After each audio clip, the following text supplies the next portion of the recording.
कल मैंने आप लोगों से पूछा था यहाँ क्यों आए हैं।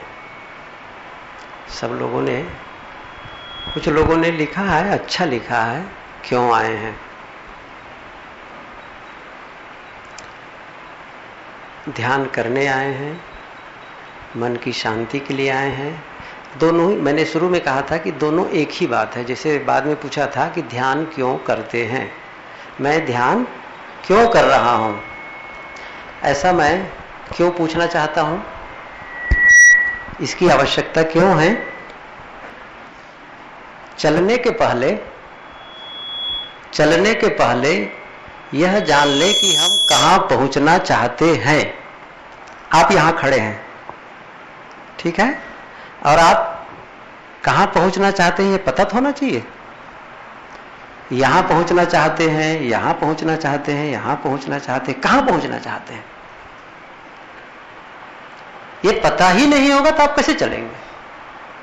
और चलेंगे मान लो यहां पर आप चौराहे पर आ गए, तब आप सोचेंगे इधर चलूं, इधर चलूं, इधर चलूं, किधर चलूं, एक दुविधा में फंस जाएंगे।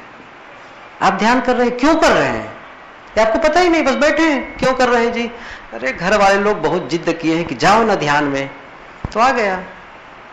प्रवचन सुनता हूं, गुरु जी के ध्यान किया करो, ध्यान किया करो। मैं भी सोचा चल के देखूं क्या होता है ध्यान में। यहां आकर बैठे, क्या हुआ, कुछ पता नहीं चलता है, क्या कुछ दिखता ही नहीं मुझे तो। न परमात्मा दिखता है, न भगवान दिखता है, कुछ नहीं दिखता है। पता तो होना चाहिए ना आप कहां पहुंचना चाहते हैं। जैसे आप रेलवे स्टेशन में जाएं और रेलवे स्टेशन में पहुंचकर टिकट काउंटर पर खड़े हों, कहें बाबूजी एक टिकट दो।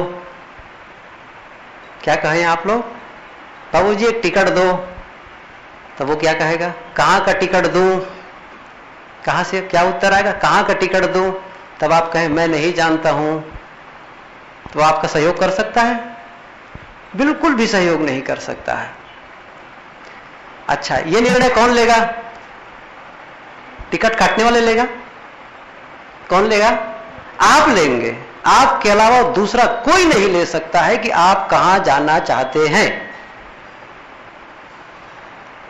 एक उदाहरण आता है, एक आदमी से, ऐसे देहाती आदमी गया टिकट काउंटर पर लेने के लिए कि बाबूजी टिकट दे दो। बड़ा लजालू, बड़ा संकोची था वो। तो उन्होंने कहा कि अरे कहां का टिकट दे दो। तो उन्होंने कहा, बहुत संकोच में कहता, ससुराल जाने का टिकट दे दो। अब उसे पता ही नहीं कि कहां ससुराल है, क्या वो टिकट बाबू को पता है, नहीं पता है। ऐसे ही हम लोगों की दशा है, हम ध्यान क्यों करना चाहते हैं यह पहले पता हो।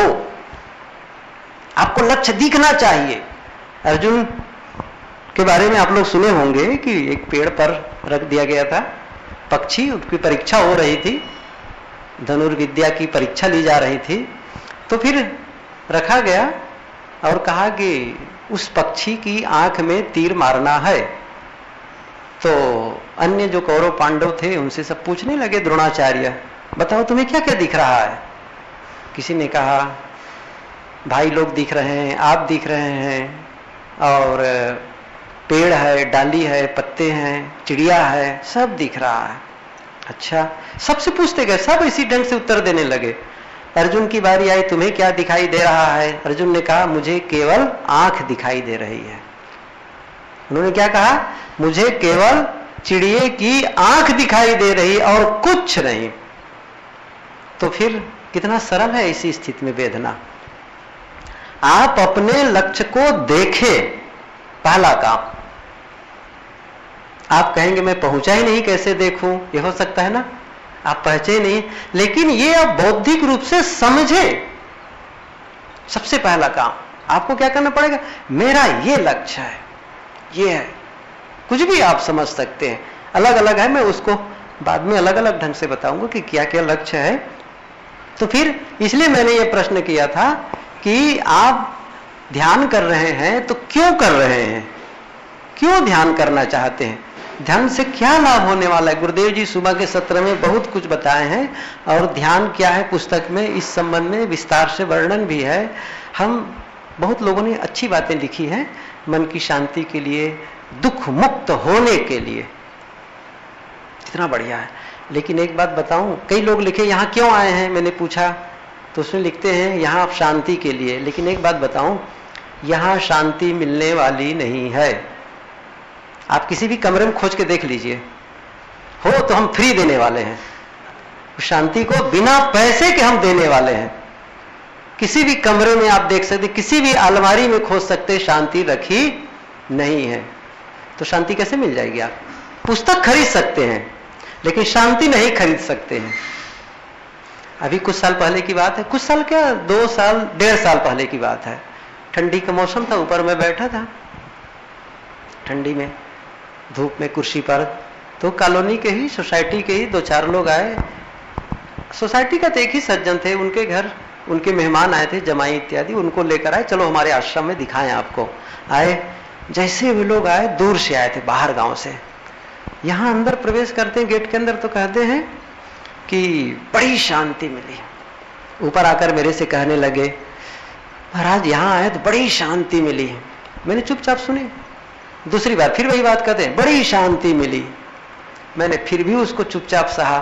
तीसरी बार फिर उन्होंने बातें कही, यहां आने से बड़ी शांति मिली। तब तो मुझे कहना ही पड़ा। मैंने कहा हाँ, आपको शांति मिली, ठीक कहते हैं, लेकिन ये बाहर की शांति है और ये बाहर वाली शांति मिलती है और छुटती है। जब तक शांति का अनुभव भीतर से न हो तब तक वह उधारी का सौदा है। मैंने उनसे कहा अभी आप यहां आए हैं, कुछ समय रुकेंगे फिर चले जाएंगे।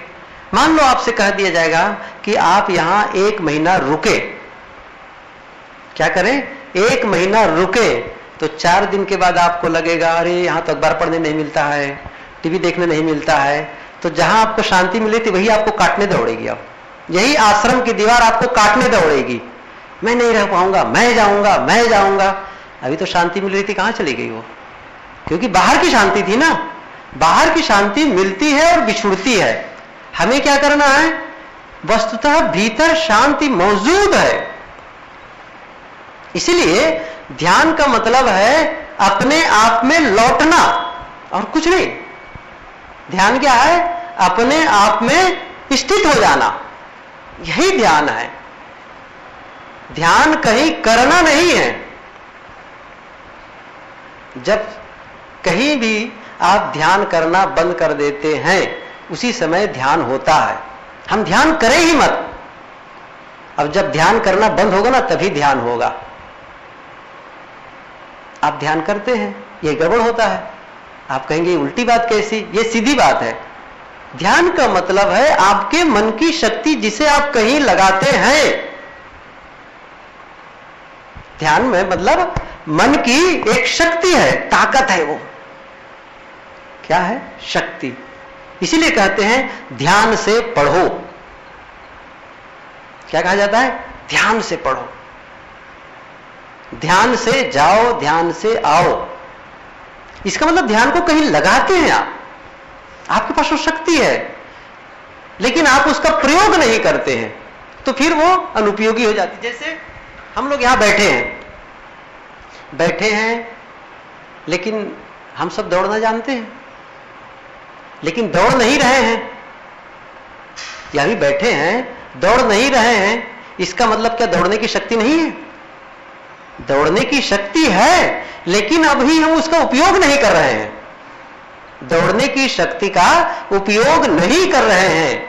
हमारे पास वो शक्ति है दौड़ने की, हम बैठे हैं। इसी प्रकार आप में ध्यान की पूरी शक्ति है, आप उसे लगा नहीं रहे हैं। और जहां लगाएंगे उस ध्यान को वहीं पर आप एक उपलब्धि प्राप्त करेंगे। कहीं लगा लें आप, एक उपलब्धि उसमें होगी। क्योंकि जहां जहां ध्यान जाता है वहीं वहीं आपकी पूरी शक्ति जाती है। एक ऊर्जा का प्रवाह, ऊर्जा का प्रवाह होता है ऐसा। आपका ध्यान जिधर जाएगा उधर ही, किधर भी, यहां भले बैठे हो लेकिन आपका ध्यान इस समय मेरी बातों को न सुन करके किसी दूसरे में लगे हो तो आप यहां की बातों को नहीं सुन सकते हैं। क्योंकि ध्यान आपका अलग है। घर में ध्यान है, दुकान में ध्यान है, सड़क पर ध्यान है तो यहां की बातों को नहीं सुनेंगे। फिर किसी भी चीज में कोई पुस्तक खोल करके पढ़ रहा हो, पुस्तक खोल करके पढ़ता हो, पढ़ तो रहा है लेकिन कुछ सोच और रहा है, तो पुस्तक की बातें कुछ समझ में नहीं आने वाली है। तो हम क्या कर रहे हैं, अभी कहीं ध्यान लगा रहे हैं। और गुरुदेव जी ने कहा है, लिखा है कि कुछ न करना ध्यान है, कुछ न करना ध्यान है। इसको मैं एक ढंग से बताऊं। देखिए, सबसे पहली बात तो यह बता दूं मैं कि सत्ता के बारे में थोड़ी सी एक जानकारी दृष्टि से बताता हूं मैं। इसकी आवश्यकता इसलिए है, यह बेहद महत्वपूर्ण है। पारक सिद्धांत में जड़ और चेतन ये नहीं जानेंगे तो फिर भ्रम में फंसे रह जाएंगे। यह बेहद महत्वपूर्ण है, जड़ और चेतन को समझ लेना। जड़ और चेतन को अच्छी तरह से जो समझ लेता है उसके मन के भ्रम भाव से झड़ जाते हैं। फिर उसे उंगली में अंगूठी पहनने की जरूरत नहीं रहेगी। जो अंगूठी पहने वो लोग है, उनको नहीं कर रहा हूं उतारने के लिए, आप खुद उतारे, आप समझ के उतारे। कई बार होता है महात्मा लोग गए, उतारो उसको, चलो भाई आप कहते हैं उतार देते हैं। जैसे महात्मा पीछे किए फिर अंदर डाल दिए। पता तो होना चाहिए क्यों उतारे, क्या है उसका रीजन, क्यों पहने। तो भ्रम क्या है, अभी वो बहुत से भ्रम है। तो ये केवल दोष जड़ और चेतन के बारे में आप समझ लेंगे ना, तो फिर ध्यान को भी समझना बहुत सरल हो जाएगा। इसलिए मैं इस बुनियादी बात को बता रहा हूं। जड़ का मतलब होता है, जड़ का मतलब होता है जो न अपने को जानता है न दूसरे को जानता है। ये पुस्तक है, ये स्वयं को नहीं जानती है कि मैं पुस्तक हूं। हम लोग इसका नाम क्या रखते हैं, पुस्तक। इंग्लिश वाले कहते हैं बुक्स, बुक कहते हैं। ऐसे ही गुजराती कहते हैं चौपड़ी। अब उन्हें क्या पता कि मुझे लोग चौपड़ी कह रहे हैं, मुझे लोग पुस्तक कह रहे हैं, किताब कह रहे हैं, कुछ नहीं पता है, हम जानते हैं। इसी प्रकार घर को घर नहीं जानता है कि मैं घर हूं, हम जानते हैं। यही अंतर है।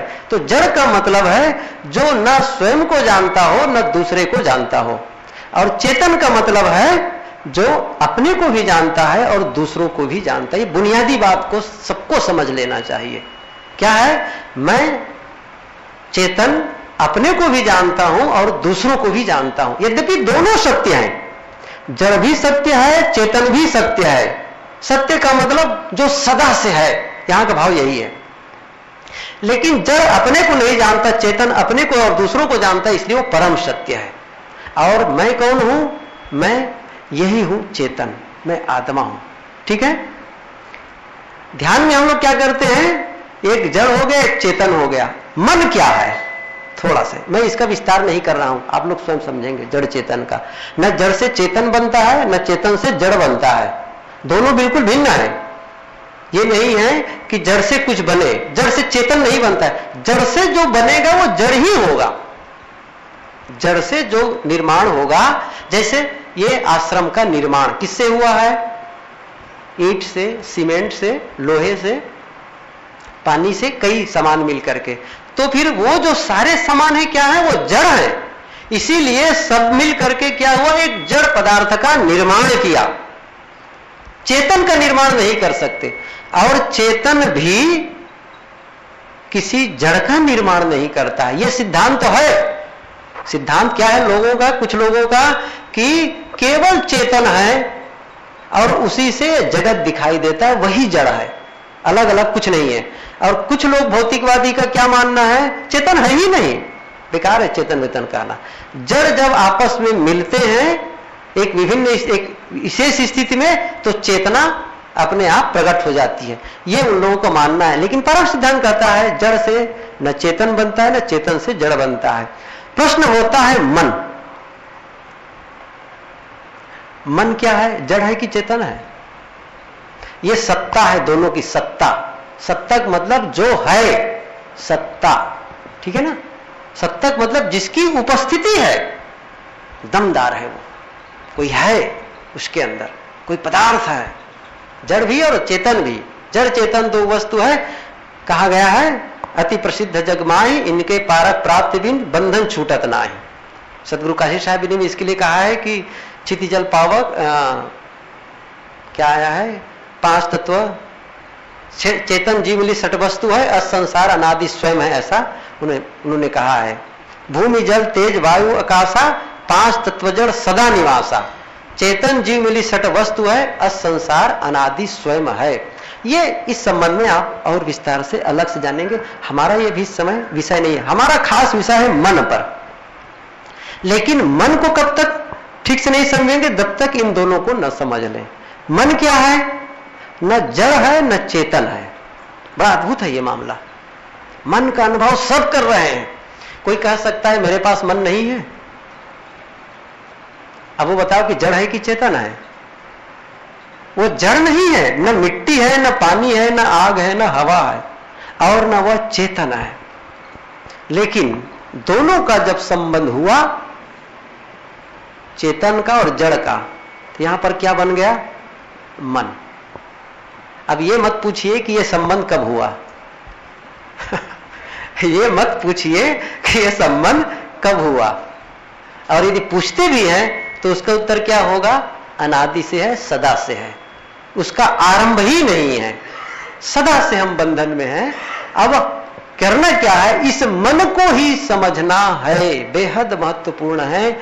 इसी मन को लेकर के साहब ने कहा है कि एक साधे सब साधिया, सब साधे एक जाए, जैसे सींचे मूल को फूले फले अघाए।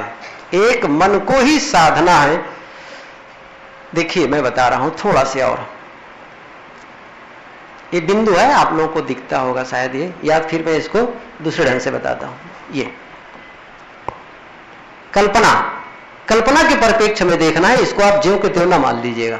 कल्पना के परिप्रेक्ष्य में ये मान लो आपका चेतन है, ठीक है, और आप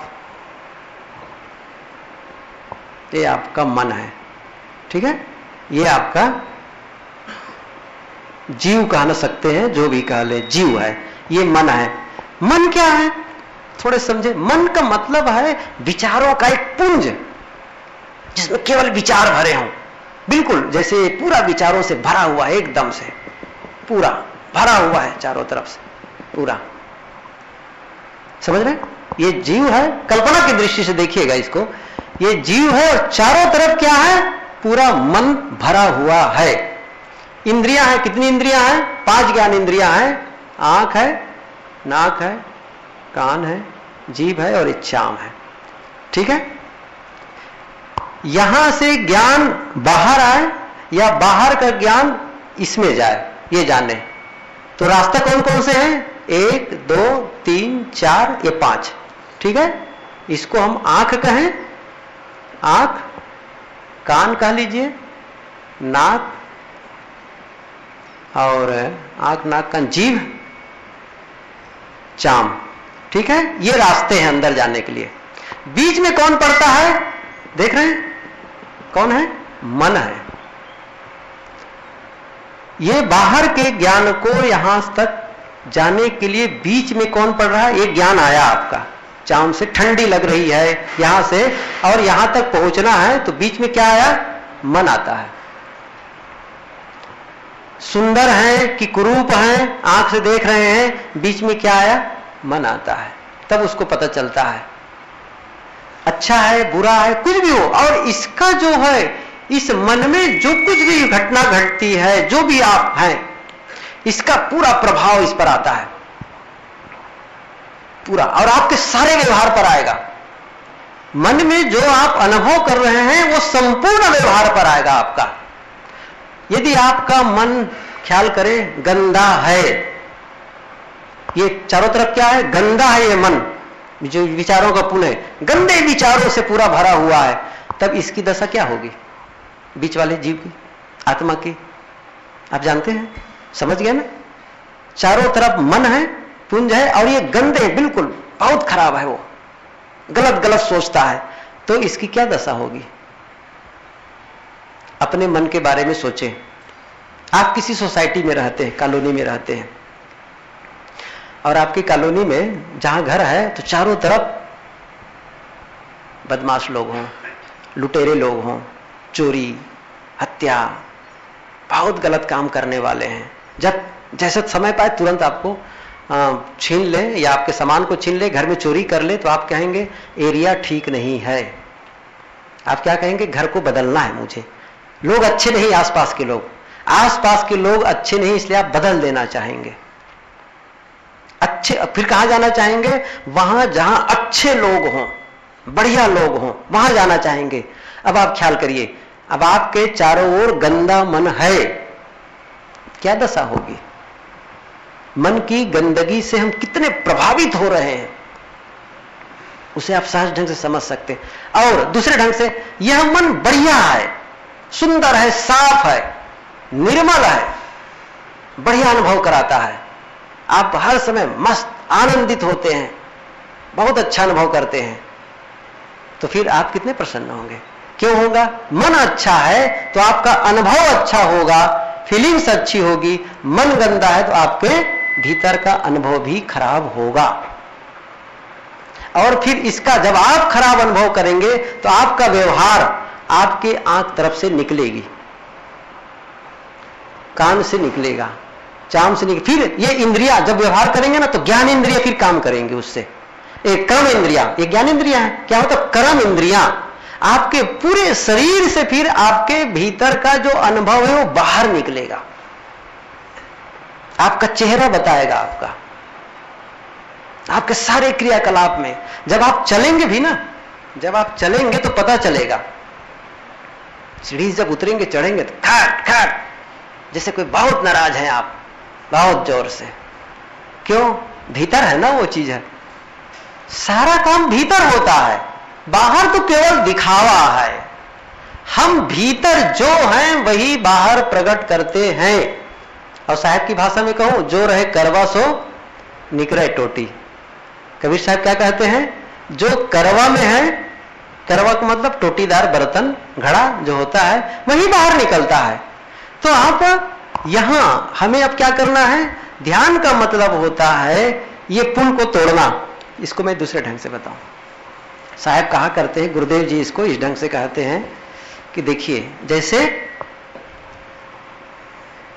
ये क्या है? नदी है, समझ रहे? यहां पानी फ्लो होता है, पानी बहता है इधर से। ये नदी के दोनों तट हैं अलग। इन दोनों को जोड़ने के लिए हम क्या बनाते हैं? एक ब्रिज बनाते हैं। ये बस ऐसे ही है। ये जड़ है और ये चेतन है। इन दोनों को संबंध बनाने वाला है मन। और ध्यान के समय हम करते हैं, इस मन को कहते हैं तुम रुक करके अभी ठहरो, बस इतना सा काम है आपको। फिर क्या करते हैं? इस मन को कहते हैं तुम अभी विश्राम करो। ये तब क्या हो गया? उस समय चेतन अपनी जगह है, जड़ अपनी जगह है। इतना सा काम है बस। आपको करना क्या है? उस समय आपके मन को विश्राम देना है, मन से अमन होना है, शांत होना है, मन में कोई विचार ना हो, एकदम नीरवता। फिर आप ध्यान की पूरी स्थिति में पहुंच गए। इसलिए इस चीज को अच्छी तरह से समझ लेना, जड़ को समझना है, चेतन को समझना है, मन की स्थिति को समझना है, मन के अच्छे और बुरे स्वभाव को समझना है। मन गंदा होता है तो हमारी क्या स्थिति होती है, मन जब साफ होता है तो हमारी क्या स्थिति होती है, हम कैसा अनुभव करते हैं, और उस अनुभव का, उस फीलिंग्स का हमारे जीवन में कैसा व्यवहार होता है। हम लोगों के साथ उसी के अनुसार व्यवहार करते हैं जैसा हम अनुभव करते हैं। अच्छा अनुभव करेंगे तो फिर अच्छा व्यवहार करेंगे, आपके हर क्रियाकलाप में दिखाई देगा। लोगों से बात करेंगे तब आपकी आवाज से निकलेगी वो आवाज, आपके जो अंदर है ना, अच्छा महसूस करेंगे, आपकी आवाज बताएगी आप इस समय प्रसन्न हैं। आप नाराज हैं तो बताएगी, आपकी आवाज से पता चलेगी कि आप नाराज हैं। सारे व्यवहार से पता चलना है। तो हम क्या चाहते हैं? अपने समग्र जीवन को बढ़िया बनाना चाहते हैं, तो फिर हमें अपने मन को अच्छा बनाना पड़ेगा। और इसके लिए ध्यान बेहद महत्वपूर्ण है। ध्यान इतना जरूरी है जिसके माध्यम से हम एकाग्रता की साधना करते। फिर साक्षी भाव, साक्षी भाव आगे और चर्चा होगी इस संबंध में कि हम साक्षी भाव में क्या करते हैं। साक्षी भाव से ही हम वह पूर्णता हासिल करते हैं। अभी हम क्या कर रहे हैं, अभी हम शुरू में क्या अनुभव, क्या प्रयास कर रहे हैं, अपने मन को जो बिखरा हुआ है, बिखरा हुआ मन है, चारों तरफ फैला फैला, उसे हम कहते हैं कि केवल एक जगह ठहरो, शक्ति बनाते हैं, उसका अर्जन करते हैं। तो श्वास पर देखो, श्वास पर देखते, श्वास क्या है, श्वास पुल है आत्मा तक जाने के लिए। आपको सीधे आत्मा से जोड़ने वाला क्या है, श्वास। श्वास आप जन्म लिए तब से है, और कब तक रहेगा, बीच में छोड़ के चला जाएगा, तब आप भी चले जाएंगे। आदि अंत का मित्र है सांस आपका, है ना, आदि अंत का मित्र। और सांस निकली कि आप बैठे नहीं रहेंगे, फिर कहीं मैं भी चला, आप कहेंगे मैं भी चला। इतना संबंध है, घनिष्ठ संबंध है। आप भीतर किसके माध्यम से, उसी श्वास के भीतर के माध्यम से आप भीतर प्रवेश करते हैं। और जब हम बैठते तो सांस का ही ध्यान नहीं है, क्या कर रहे हैं, श्वास पर ही ध्यान नहीं कर पाते हैं। इसीलिए अभ्यास, ध्याना अभ्यास का मतलब है आप अपने ध्यान को श्वास पर एकाग्र करें, लगाएं। यह आज का विषय है। आप सब अब फिर से ध्यान करना है, आप लोग